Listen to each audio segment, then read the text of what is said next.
Danny boy? Who would address him so affectionately? His mother didn't call him Danny boy. His sisters didn't call him Danny boy. And why is what never enough?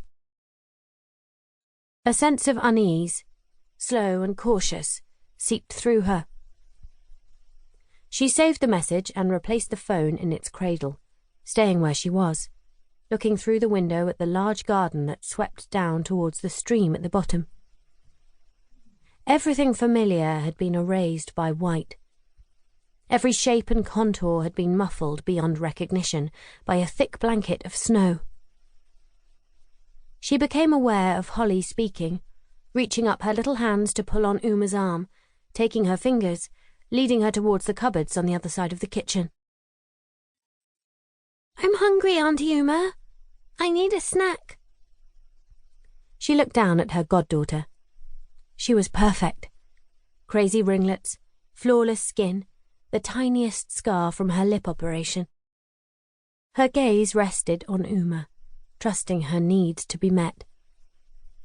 "A snack," Uma repeated, allowing herself to be manoeuvred. She took bread from the bread bin and cut it with a knife, dropping it into the toaster. "Can I have chocolate spread?" "Peanut butter would be better," Uma said, her voice a whisper. "Don't you think? You've got your sweeties too, so I think peanut butter would be better. And some orange juice." Holly didn't argue and fetched her special plate and cup. They were heavy crockery with pictures of Pooh and Piglet. Uma had bought them when she first agreed to have Holly after school once a week. She had been aware of her efforts to make it special, of her craving for the child to like her, to really like her. Pippa, Holly's mother, had laughed at the expensive crockery. "You want plastic," she had said, picking up the plate and turning it over in her hands. "She'll throw this straight on the floor."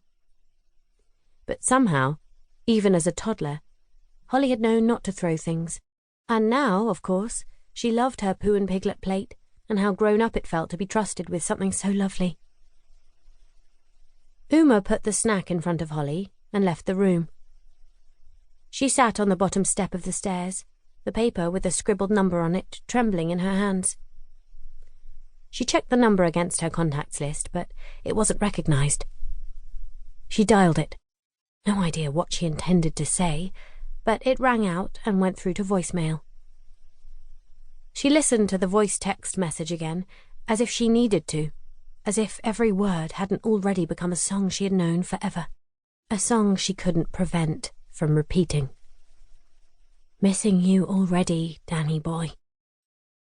Her confusion was merging slowly, inescapably, with suspicion, and a looming certainty that she knew what this was. She was trying to turn away from it, but it was everywhere she looked. Her face was hot, her mouth dry, and Daniel was having an affair. Her husband was doing that thing that people do. Uma grabbed handfuls of her jumper, pulling the soft wool to cover her face, images of him kissing another woman, his hands against imaginary skin, running through her mind. She made a cappuccino for Pippa without asking her if she wanted one. It gave her something to do with her hands and an excuse to turn away from Pippa's scrutiny. "Are you okay?" Pippa asked, after the briefest of pauses. "You sounded odd when I called." "Shattered," Uma said, shaking her head. "I'm super busy with the new deli opening next week. It's a never-ending snagging list." She cut the conversation short by flicking on the steamer and taking longer than necessary to froth a jug of milk. "Holly was good as gold," Uma said when she'd finished. She sprinkled the cappuccino with chocolate and turned towards her friend, handing her the cup, avoiding her gaze. "And I brought her fruit pastels on the way home." Pippa shrugged. "Godmother's prerogative, I suppose." Uma forced a smile, shifting her attention to Holly, who, belly down on the rug, was colouring a picture in the firelight, her face obscured by a mass of curls, a halo of pencils encircling her. "Not having a drink?"